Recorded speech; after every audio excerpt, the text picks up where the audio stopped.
Hey, we're live. We're back. Hi. Thanks. Hey, Robin. Robin, I'm joined by Robin B from Shrike Games. Robin, thanks for giving us some of your very busy time that I know you have right now.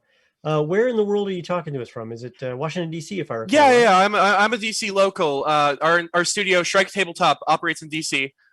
Um, and we've been operating for about 2 years. 2 years. Oh, outstanding, outstanding. Or are you always from the D.C. area? Um, yeah, I more or less grew up in Maryland. Okay, Moved down okay. here. Yeah, So pretty much the mega city one that is the DC area, yeah. Maryland, DC, I Northern consider Virginia. myself a local in a lot of Yeah, ways. Like, yeah. Um, so growing up in the area, like were you always a gamer nerd or did you come into it later? What was it for that's you? that's a that's a good question. It kind of ties into the whole Shrike story. Hmm. So I used to be in a choir when I was a kid. Things Hmm. kids do. And I met a kid named Dan, and he had these fascinating books filled with all these colorful miniatures that I would later learn were Warhammer miniatures, as they siphoned thousands of my dollars away. Uh, Oh yeah. and got into D&D with him when we were 12 at a little birthday party for him. Oh yeah. And we just kept playing together for 13 years, and eventually we founded Shrike. And so I've been playing games since I was like a little kid. Not okay, 12. Yeah. Okay. Okay. Awesome. Hey, let me just take a moment. Chat, if you guys have questions, just type question in all caps and then write your question right behind it. We'll get to it as soon as we can. So we definitely are taking questions from the chat. Um, so you started around what age was it you were jumping into Warhammer and stuff like that? It was around 12, like right around where I 12, met Dan. 12. It was a Okay. bit too early, I think. I don't think I mentally was like ready to play War. I was quite bad for a long time and never really got good. So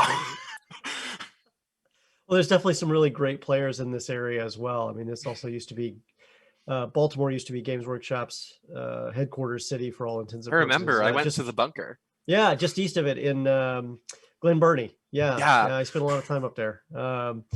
So you started with Warhammer and miniatures games, and when did you kind of? I mean, like, was how did that work for you? Which was your first army, for example? I got the Fall of or Battle for Macragge set or whatever, Hmm. and I was Hmm. always really into Space Marines. And even now, I play Kill Team. I pretty much just play Space Marines. I like their big armor. I like them. They're fun for me. I have some like other like Drukhari and Astra Militarium, and but Space Marines are always my go-to. Okay, well, that seems to fit, right? It's the most popular army in Mm-hmm. all of Games Workshop. So, was it an easy? Did you transition to tabletop role playing games later, or was it kind of like at the same time, roughly, that you were jumping into those things? Simultaneously, like I said, Hmm. Dan had a birthday party where we started playing D&D 4E, and I played two characters because we didn't have many players. Uh, and so I played a rogue and a cleric who beat each other up for information. And I was a child. I was the random player. Well, it sounds like you And had fun. yeah, and but like the freedom that storytelling kind of offered for that, Hmm. just like even 4E, which objectively is a little bit more of a rigid system. Um, it was just the options and like the way that storytelling mechanics like empower like mechanics for games empower storytelling just really fascinated me, and it would stick with me. Hmm. Hmm. Um, as you grew into those storytelling moments, because you mentioned you were young and a child when you were playing. The game You've was quite obviously bad, yes. you've obviously stuck with it, and you've continued to do that. I mean, what was your when you played this cleric and this rogue? Did you, as you grew into it more, did you change the way you played? Do you change the things you play? Good question. I mean, I can actually draw a direct through line to the game that we're interviewing about today. Hmm. Uh, it starts shortly after that. Those were pre-gens from like the 4E box. Uh, Okay. then I made my first character who more or less was a grim, dark, edgy anti-hero character. And then I started writing stories about that character. And I started like making like settings around that character, ran a campaign. Soon the world became more interesting and I stopped hyper focusing so much. And by the time I'm 16, I'm more telling stories about this world called Viad and setting little campaigns in it. I eventually transitioned away from 4E, played 5E for a bit. I was one of the playtesters for Next. That was before Next was called 5E. And Next, then start playing. I started hanging out with this group of friends who refused to play D&D. It really upset me because I was like, I didn't know anything else but D&D. I'm like 16, 17 at this point, and I started learning indie games, and I started learning other ways to tell stories besides just the standard D20 method. And I just was fascinated with the way that different games tell different stories, and I just got so into it. What was the first indie game you tried out? Marvel Heroic, and it's I don't know if it's not really. I think it's still pretty indie. It's Cortex now, but Marvel Heroic role playing at the time. I think it's Cortex now. It was good. I really enjoyed it. It was a slightly more sophisticated Fate, but not in the way that Genesis, I think, kind of feels like. Were you drawn to it because of anything in particular, or is it just the crunch or the smoothness of it? It was my first time playing a narrative game. Overall, I prefer crunch, I think. But it was the first time I had played a narrative game that felt like... Well, I mean, it was the first time I played a narrative game. But ever since, I've never had a narrative game that made it feel like my actions mattered as much. I was very... It let you... It just... the way it, like, empowered, like, your character through, like, catchphrases and, like, the way damage worked and the way that you could, like, get benefits by letting bad things happen to you, which, in fairness, is stuff that's in a lot of games now, but to me was brand new. It was all just, like, so let something different bad happen to you and you get a benefit out of it? Yeah. Is that kind of like raging as a barbarian? Yeah, sort of. It happens in a lot of games in that kind of genre. Like, the rationale for taking negative compulsions, like letting your character's bad flaws come out and, like, ruining their job, is that you get a benefit later. Like, you can get a little... I think some meta currency that I can't remember the name of. That makes sense. I mean, like, that kind of matches a comic book storyline as well in some ways too. It was very comic booky, and like it. I think that was what struck me. Going back to your question, that's what struck me the most, was like how its rules told such a different feeling story than like the traditional high fantasy stories that I think D20 excel at. Absolutely.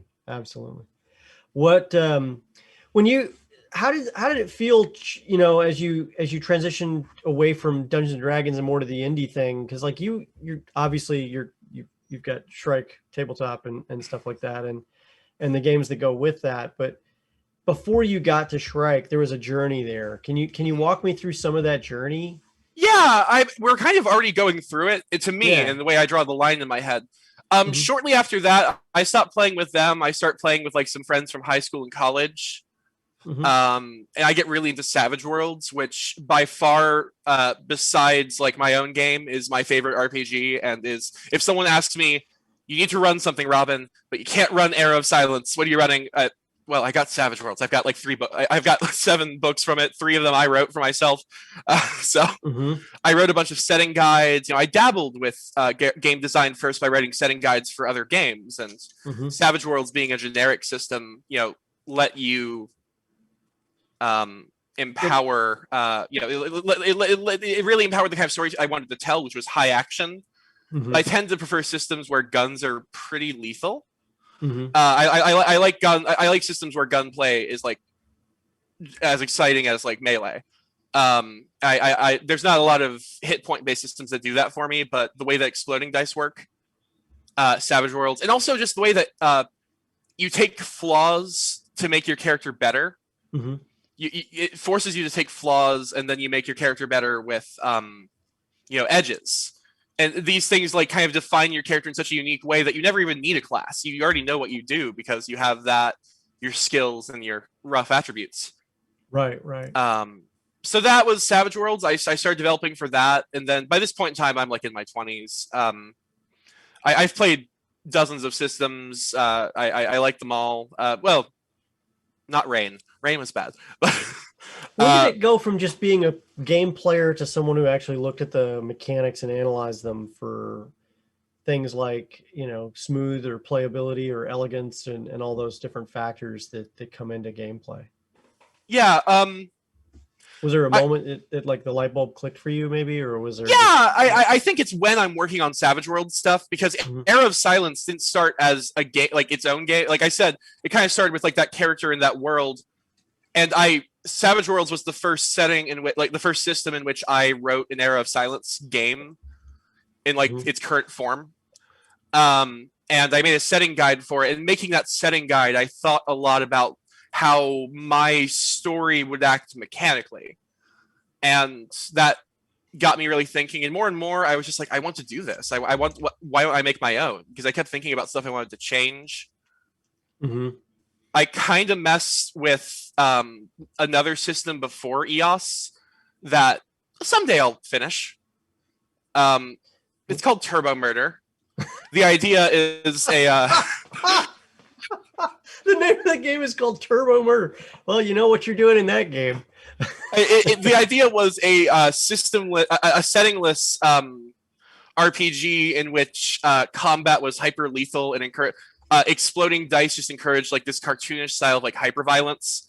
The thought was a game that could equally house Doom and Kirby. Those are two great things that go great together. Yeah, both are I was playing both. You could tell what video games I was playing at the time on my Nintendo Switch. Yeah. People in the chat are already saying you can get that on Kickstarter now. It's called Turbo Murder. Look for it. Right. Hey, that's not even the game I'm promoting. Yeah, I mean, like, I think you should go with the name, man. I think you'll sell like crazy. Wow. So, you know, now when you're doing things like, I mean, like, you play a lot of games. Is there a particular setting or genre that you found to be like the thing you like the most? Is it like Wild West, fantasy, future, sci-fi, or is there something else entirely? What's like the go-to thing for you in terms of a setting? I mean, I made my ideal setting, but if I'm not talking about my ideal setting, because I'm sure we'll talk about that, sci-fi.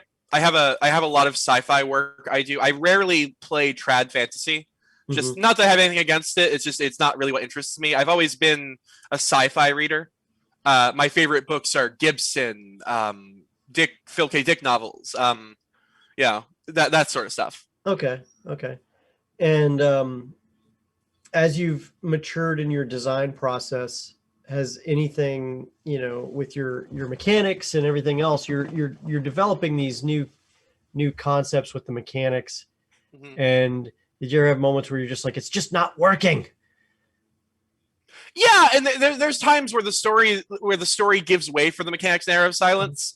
The fact there are 2 playable species that wouldn't be playable if I had a say in it, but we need them because they offer you stat lines that let you build something. You know, it would overemphasize one species to not have more. If that makes it, it's a little bit hard to explain. Humans are objectively pretty good stat line wise, and we needed something that was naturally charismatic and decent spell casting. So we had to include a species that in the world of Vian, the one I'm writing, was originally extinct, the Parathan.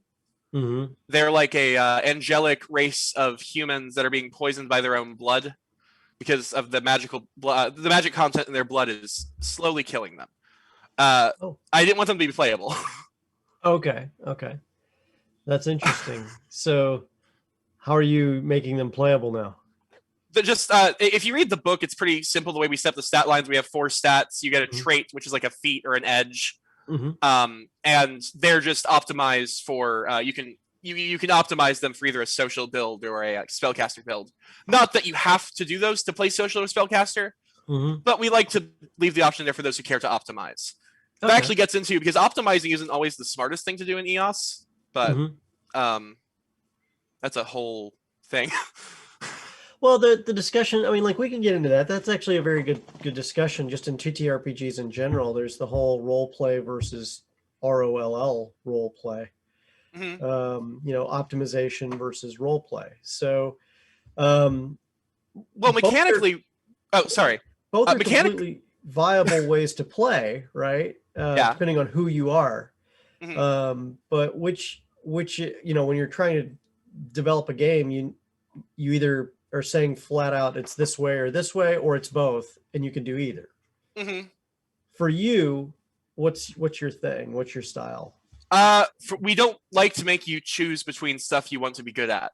Mhm. We don't do classes. Character creation is 5 steps, but they're all modular, so you're not thinking too much about them. Mhm. You can make very easily like a bird person who is a wizard in power armor who's a close combat specialist. A wizard in power armor that's a close combat specialist. I love it. That is 4 choices. I love it. And they could be a corporate yuppie. That's 5 choices. So they have a tie on their power armor that they wear. Yeah, why not? They talk about SMART goals and synergy. You saw how I fit that in for you, for the person in chat who brought that up earlier, the SMART goals. And I dig it. I dig it. Is it Jansen? There you are. Where so with that, you know, you're kind of a fan of having either or option role play. Yeah, either or. We definitely never want you to choose between being good inside of combat and outside of combat, so those choices are entirely separate. Mm-hmm. It's not a non-combat game. We are intending for you to fight at least a bit, but you know, you can optimize, but also the dice mechanics don't necessarily want you to optimize, and that gets into an important thing actually to talk about, the way Thorn works and what makes Thorn unique over other like dice systems. Okay, we'll get into that in just a little bit. Hold on one second. In chat, question says in EOS, they mention mortal races of the world. What are the mortal races? Can you throw that down for us? Because apparently chat wants to get right into your game right now. So that's fine. Yeah, we'll I appreciate the question. Yeah. So we call them species. The only reason we do that is just we want to bypass some discourse stuff, and we think that like it reflects more like the different biological distinctions. Like these are not interbreeding groups. They are distinct species that's occurred separately. But we've got humans. I like them the best, but I know a lot of people don't necessarily like to play humans.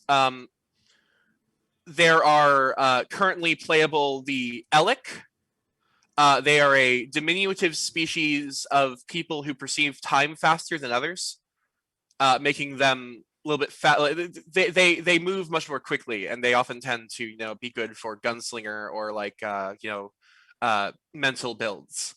There's the Primas Ika, a non-binary race of lizard warriors who used to be the army of the gods and are all waiting for their final orders, but the gods are missing. Lizards that are waiting for their gods. I wonder where the inspiration for that came from. They're all waiting for their. They're all waiting for like the that's kind of the point of the Era of Silence. That's the name. Yeah. Everyone's waiting for their gods to return. Yeah, it was a global theocracy. Okay. Probably a little bit later. Let me finish we've got a few more species, but yeah, the Parathin, I explained, they're like a subspecies of human. That might be the only case where like they are closer to like Neanderthal to us than like something else would be. If the Neanderthals were magical and the magic in their blood was killing them.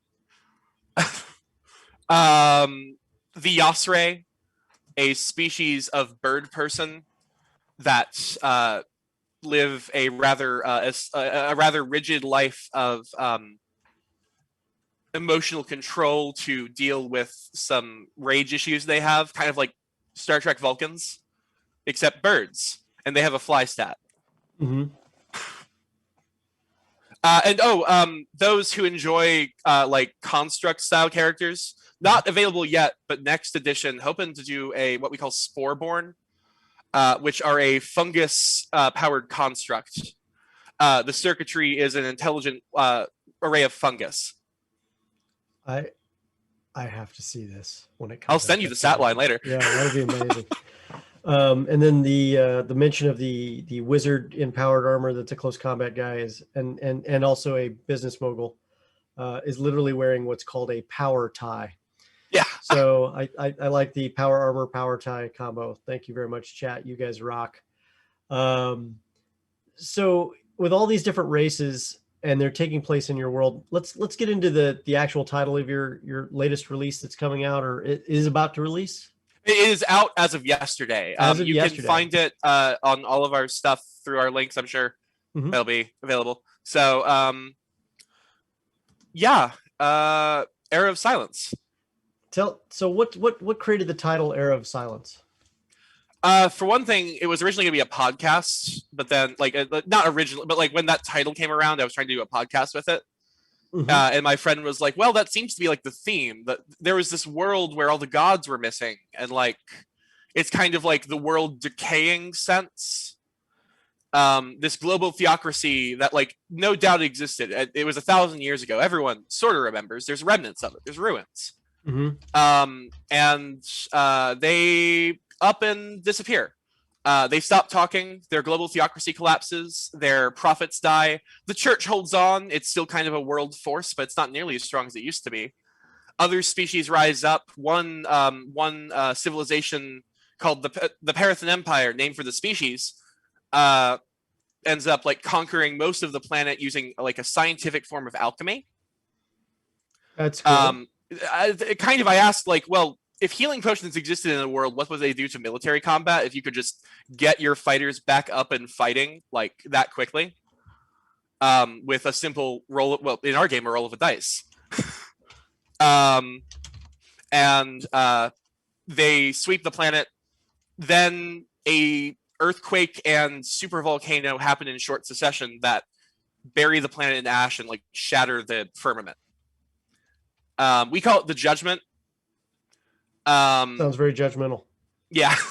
Well, the idea is like that a lot of people who are religious kind of blame it on like the gods are still here and they're watching and they're angry at us for abandoning them. And then civilization, it's been 1,000 years since civilization's rebuilt using the alchemy that the Parathan Empire harnessed. They've long collapsed. Their species is almost gone. But people are surviving, and they're surviving together. They're using this alchemical technology to band together into city-states that are environmentally shielded with safe air. The ones that live outside, have like rebreathers or special augments that help them, survive without needing a rebreather, or maybe gives them flight abilities or other things that can help you survive in this weird, harsh world that they live in now. And I think a big thing we want to talk about, because it sounds dark, but it's not grim dark. Life is worth living. People are sticking together. And the important thing is that, like, people who stick together survive. And civilization goes on as long as these, people refuse to give up. But, that's a very important distinction that should be made, and that a good role-playing game is a team effort. And coming together as a group of people, no matter your differences, is a wonderful thing to be, right? Yeah. Because you all have different things you bring to the table. You all have different skill sets. You all have different agendas. But at the end of the day, by yourselves, you're dead meat. But together, you may make it, right? And Thorn as a rule set, the system that we built Era of Silence on, very much empowers that.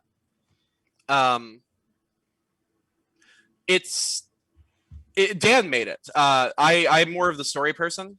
Now, just to make sure everybody understands, because I know who Dan is, but do you want to explain? Yeah, sorry. I mentioned briefly, I mentioned earlier, like, my story. Dan and I Dan, the person who I started playing these games with, started playing D&D with 13 years ago. He is the other person in Shrike. He can't be with us today. Family tragedy. We wish him the best. And he says hi to y'all. But Dan is a scientist and mathematician who works currently as a cartographer with like food mapping. And that's major. That's pretty cool. When he was doing that at a convention, he had this idea for a dice system that was non-linear. Like, the difficulty curved differently based on the dice stats. And I'll explain a little bit more. So essentially how Thorn works is you have your quality, which determines the type of die you roll. You have your skills, which determines how many dice you roll. You want to roll low. And it's a variable target number. What that interaction of that four things does is that depending on the target number, either your die type or your skill level matters more. So it creates situations where no one player is always the best at something unless they like just so hyper specialize that they kind of break the game, which you can do.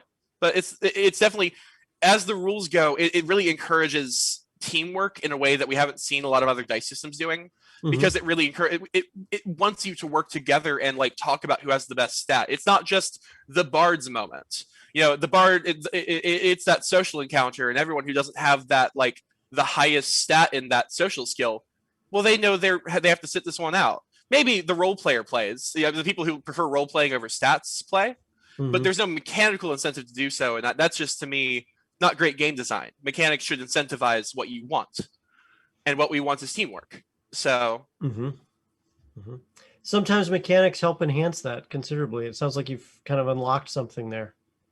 Yeah, I hope we have. I think people who like read the game and like traditional style gaming, but like want something a little bit more sophisticated that doesn't like sacrifice playability, are going to like what they see. And we've linked that in chat, by the way. So if you guys want to check out the 0.6 open playtest is available, along with www.shriketabletop.com and a whole bunch of other things linking to their social media. So you can find all of this great stuff is in chat. We will, of course, also link this in our Discord. And so that people watching after the fact can go to the Games Tavern Happy Hour channel and check that stuff out too. Talk me through, you know, as you decided to go from Savage Worlds into EOS, what makes EOS? I mean, the setting is obviously really wild with the post cataclysm, but also new things on the horizon. But what is the, you know, what's the scary things that are out there in the world that the adventurers get to find, per se? The threat, well, for what, it's definitely like a future fantasy sort of deal. So a lot of times you're fighting other people, you know, like you're fighting companies, you're fighting recently there was in like the main country of Ostel, which is the Ostel, which is the it used to be the seat of like the imperial power in the Paris Empire, but now it's decayed. It's a couple city states that are banding together, but they band together into a new kind of empire with some pretty heavy fascist kind of deal, and they're starting to expand more. The players tend to be on the other side of them and the modules or things that we've written. Or there's things like a new type of spellcaster called aberrations, who they aren't limited by the natural limits of magic. They're an NPC-only spellcaster that if they accidentally draw too much power at once, and they can often do that quite easily, can rip a hole in reality that consumes everything within or mutates those kind of like within the radius of it, based on how close you were to the center. Oh, okay. So destructive powers of the netherworld. Yeah, some kind of weird mutant. Just the world is kind of fraying as the silence grows longer. Okay. The bodies have stopped leaving their souls, and one thing that we try to like, it's a little thing that we don't really mechanically focus on, but it's there in the gear and there in the story, is that you're pretty much burning every body, because that's the only way souls pass on now. Oh, wow. Okay. So, like, to be a person in this world, you have to carry a couple immolation capsules on you just in case, for quick cremation. Of yourself or for others? You like bite in the thing and it cremates you, or? If you die in the wasteland, it's better than hanging out there in your body for a while. Yeah, yeah. So from a sci-fi perspective, what is this? You know, if you were explaining this world to someone who's never seen it before, what would it be the closest approximation of something they may know already? I would say fans of the Mad Max would like the wasteland scenes, or like the Mandalorian, those kinds of like, you know, scattered civilizations, all kind of, you know, surviving, and there's a lot of stories you can tell with those because it's a pretty harsh life.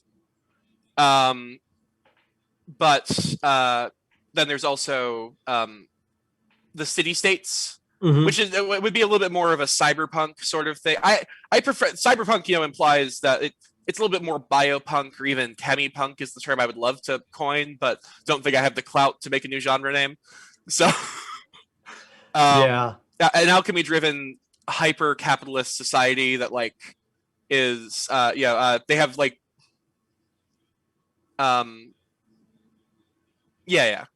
alchemy-driven hyper-capitalist society. Seems like it makes sense. So I think you were asking what I think people who enjoy like that kind of like urban fantasy style story, but want maybe like a future setting, but not that I have anything against Shadowrun. I'm not necessarily I don't want my future fantasy setting to be our world. I want to see the future of another world. Mm-hmm. Something that lets you completely deconstruct and reconstruct any way you wish. Yeah. Did you find that you mentioned there were wizards and other things like that, but I'm assuming if everyone has to be immolated, there's no chance of resurrection or reincarnation in the same way? Yeah, it's not a low magic setting, but magic certainly doesn't work like it does in something like D&D. For one thing, it's non-Vancian. Which non-what? Non-Vancian. So Vancian magic is the concept of distinct spells. I cast Fireball. I cast Magic Missile. We have that with utility spells because you can't really, when you define an effect, at some point it does get kind of Vancian.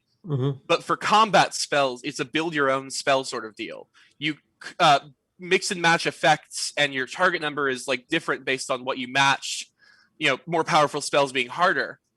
And you can make a fireball by making like a multi-target blast spell, or you can make a sniper, like a magical sniper rifle, by a long-range piercing spell.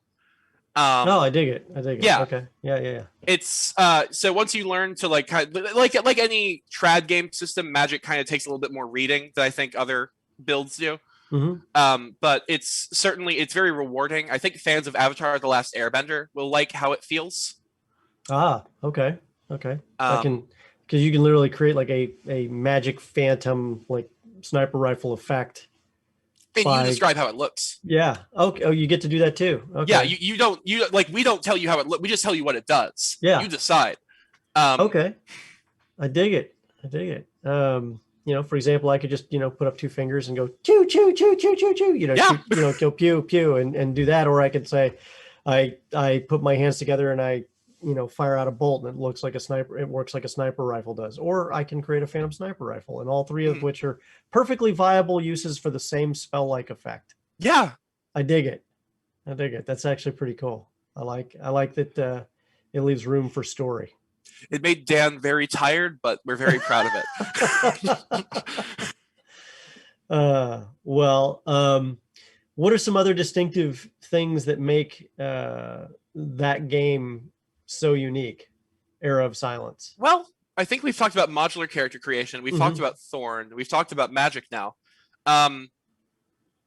Combat is tactical, but before you click off, it's rapid. It's not a slog, which I feel like is the problem with most of oh, sorry, I just saw a question in the chat. We'll get to it, I promise you. So combat, we don't have hit points per se. Instead, you have a pretty beefy armor value. So if you're wearing armor, if a shot, because it's a gun heavy system, presuming a shot hits you, your armor takes it, and you either it takes it or you don't, and you go down. The emphasis we then put is on cover. We wanted a combat system where movement felt like it mattered. And so cover's so big because you need to be like the target number to hit you changes based on if you're in cover. And that's the most important thing keeping you from going down in combat. Because if you get hit once, you're down. Like if it goes past your armor, you're down. You can get healed quite easily. That's also it's kind of like paintball. Except if in paintball, like one person with a medic kit is going around and fixing you, wiping the paint off your forehead. And it's not. It'll heal. Hold on, let me just wipe this injury off. And so it's the average combat lasts about 30 minutes, but for the amount of choices you have and how like interlocking every character ability is, that's pretty good. Longer combats like the vehicle combats, which we're going to be adding soon, like those last about an hour. But for a combat system, it's fast. It's not a slog. It's punishing, but not in a way that it doesn't require you to be a tactical genius to play. You just need to know how to help your friends, and you know how to need to know how to point your weapon at the enemy. And close combat's rather high stakes as well because it's a contested roll, and then you check armor again after that. And if contested roll, armor check down. Yeah. Wow. So yeah, the average combat lasts about half an hour, and a little bit longer would be, like a long combat's like an hour, which I've played 2-hour 5e combat, so I'm proud of that time. Yeah, absolutely. That's a fast, rapid. If that's a pitched battle, that's a very fast, rapid pitched battle. Yeah. So the question in chat is, looking over hazards in the narrator guide, there's talk about exhaustion under the effects. How bad can exhaustion get, and can it kill a character? Exhaustion is in the core book. I might. Thanks for asking that. I might actually put like a little box linking to that. I want to get like more links going between the core book and narrator's guide. Exhaustion lowers your skill dice you're rolling, or your fighting dice or shooting dice, by 1 for every exhaustion you take. Yeah, it can kill. It downs, and then if you're like helpless, it can kill you. It's more if the hazard is defined as lethal, then the effect is presumed to be able to get you. If it's defined as non-lethal, then the exhaustion is presumed to not. You might pass out, but it's not presumed to hurt you. Like beyond that. Okay, outstanding question. Yeah, thanks. Out of the other parts, who did the artwork for this book? It's tremendous. Oh my god, Moss, my friend Moss, who I met on another project back when I was a music writer. Mm-hmm. I didn't write music; I wrote about music. Mm-hmm. Important distinction. Yeah. My friend Moss and I met, and they we've developed a friendship, and as the project began to develop a little bit more, they showed an interest, and they offered, and they've done most of it.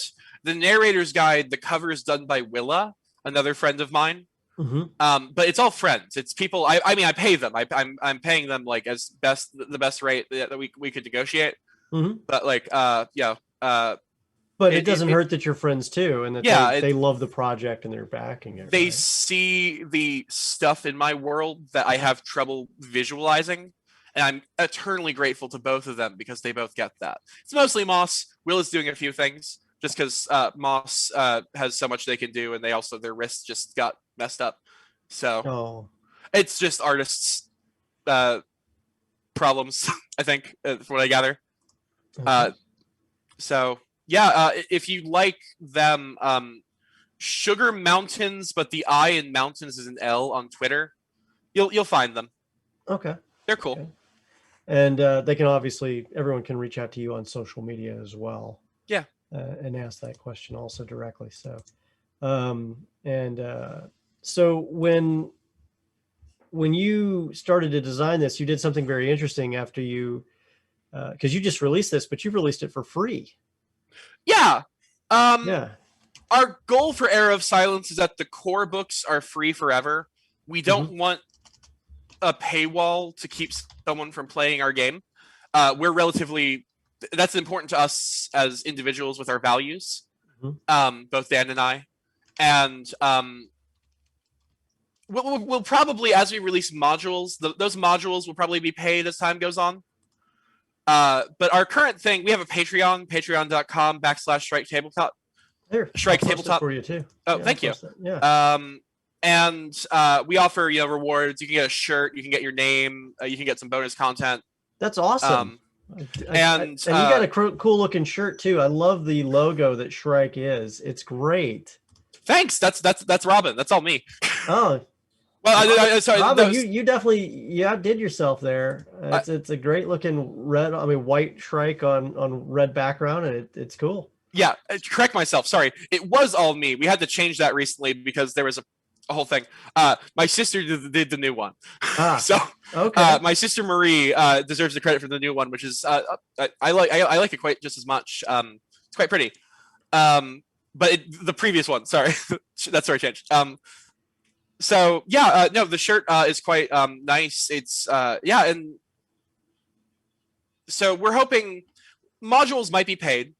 We're hoping to release campaign books, and we're also hoping in 2022 when the project is done, we're hoping to release a print run that obviously will be paid, but the core books as like digital forms always free. You can always play Era of Silence. There's never anything keeping you from it.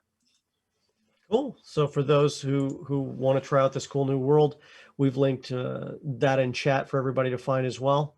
The 0.0 or the 0.6 version of the rules is now free on Itch, if I recall correctly. Yeah, Itch, and there's also a Google Docs link through our website.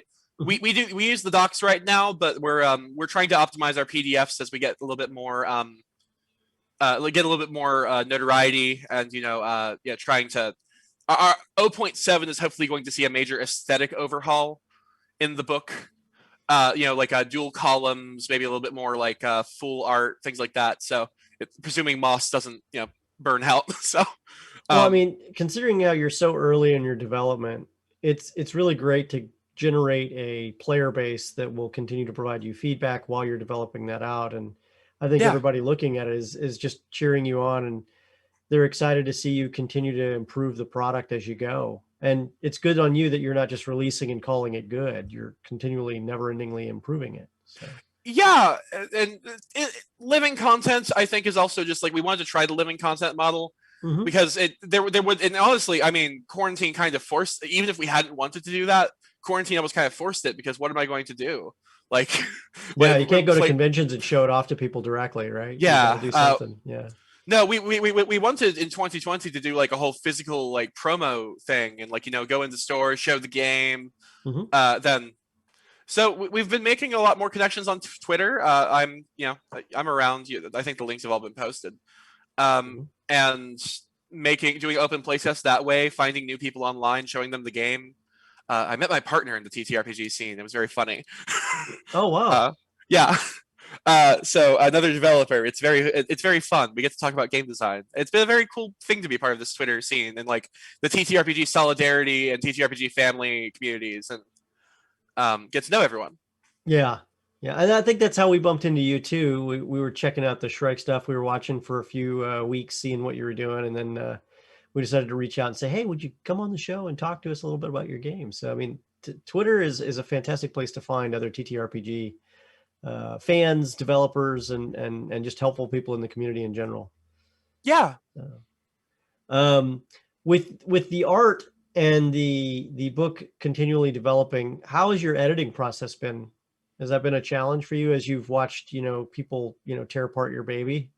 Because when we write, I've written game rules too. And I remember when I first started, people were tearing apart my game rules, and I was like, but they were perfect, and like, but they weren't perfect at all. People were making them better.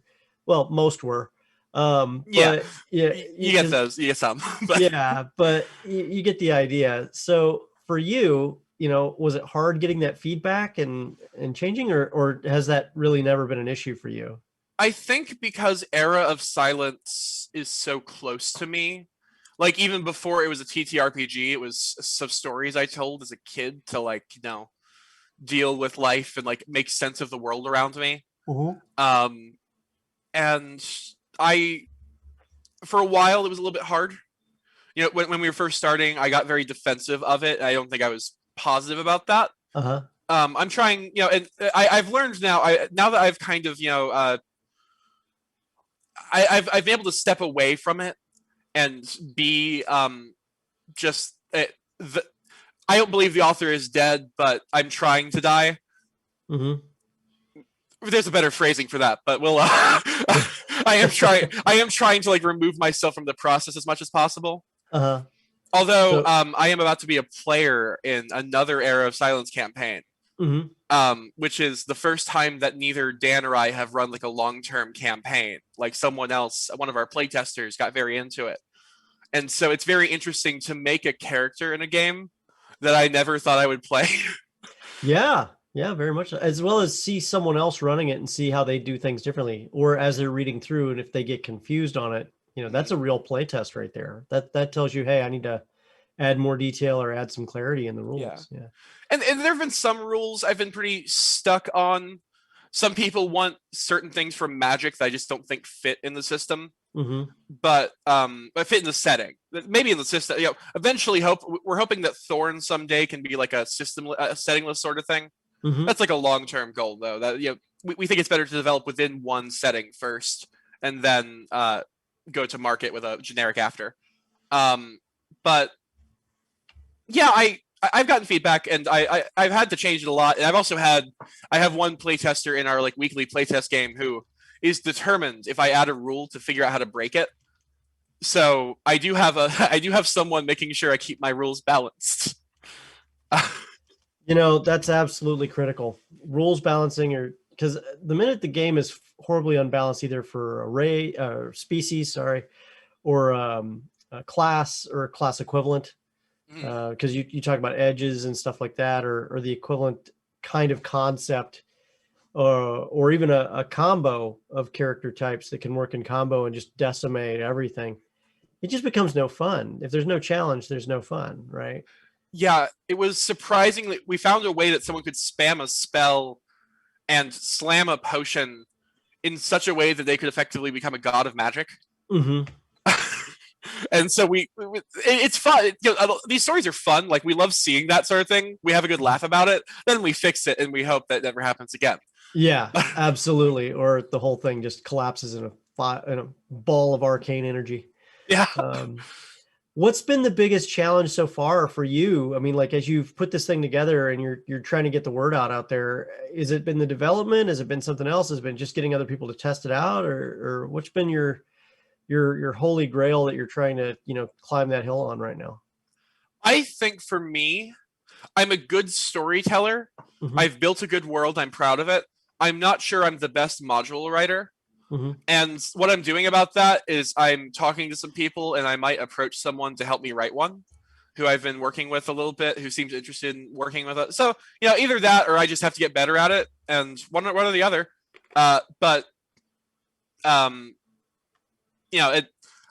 The goal is to have other people besides me just writing on this, Right. Because I myself am a limited human.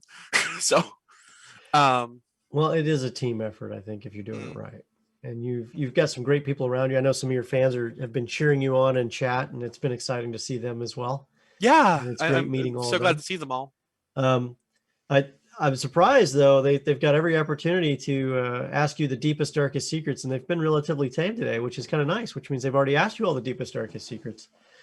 So what is the, because we're actually going to be, I think we're reaching toward the end of our time here. So I just want to say, if people want to test this game and give you feedback, what is the way they could tell you, they could provide you that feedback? Currently, the best thing, there's 3 methods, Mm-hmm. 2 more successful than others.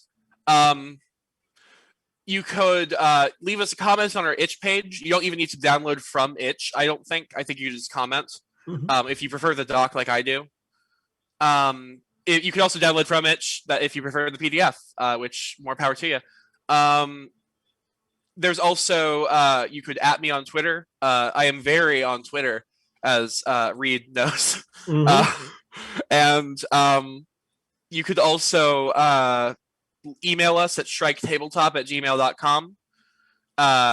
If that one's probably the one where I'll check that in like a week. But you will check it. I will check it. Mm-hmm. Because I have billing stuff going there. So well, thank you so much. Could you let everybody know because you're at Shrike Tabletop on Twitter, but what is your Twitter handle, just so people can find you on Twitter as well? So on all social media, Shrike Tabletop is at Shrike Tabletop, and on all social media that I want you to find me on. Very, very critical difference there. Very important distinction. I am Shrike Robin. Just Shrike Robin, no spaces or anything. Just that name. I post a little bit more about like my own like interests, like music and history and whatever TV I'm watching. No worries. So people, be sure and check out Robin. She's amazing. She's awesome, and she's also created a game just for you guys. Thank you so much for your time, Robin. Did you have anything else you wanted to tell us about before we close out for the night? I mean, the narrator's guide's new, and this is the first time that like anyone can really play besides us, besides like one of the core staff. So yeah, if you like the narrator's guide, let me know. It adds a bunch of rules. They're all situational. I don't think anyone who isn't running the game needs to read it, but if you want to understand how the game works, like NPCs and stuff, it's good. And there's also random tables for like name generators and stuff. So that's a bunch, and it'll be out. We'll just keep adding more until we're done by the end of this year. So thanks so much for your time, Reed. This was excellent. Not a problem. Always happy to bring in new creators and talk to other people in the industry. Always excited to do it. You can find us next week on the Games Tavern Happy Hour at 7 p.m. Eastern Standard Time, 4 p.m. Pacific Standard Time. Tomorrow we have the Velkin Weave at 7 p.m. Eastern Standard Time, 4 p.m. Pacific Standard Time, where the party has just fought off a massive red dragon and a beastly creature that has like red dragon armor and all sorts of other things in the siege of Brindle. So let's see how they do tomorrow as they figure out what's going to happen in the aftermath of that. Thank you guys so much for watching and giving us your love in chat. Please continue to do that. And by the way, if you want, you will find this on YouTube. So please subscribe to our YouTube channel when you get a chance. We'd love to hear from you guys there. And hold on real quick. We're going to do the quick checkout here for the giveaway. We're closing entries now. I'm going to pick the winner. And the winner is Yanzum. Yanzum is the winner of the Epic Character Generator from Overhead Games. Yanzum, hang out and chat real quick for us. We are going to reach out to you in a whisper and make sure we say hello and get some information so that we can give you your prize in the first place. So, all right. So take care and see you guys next week on the Games Tavern Happy Hour. Bye.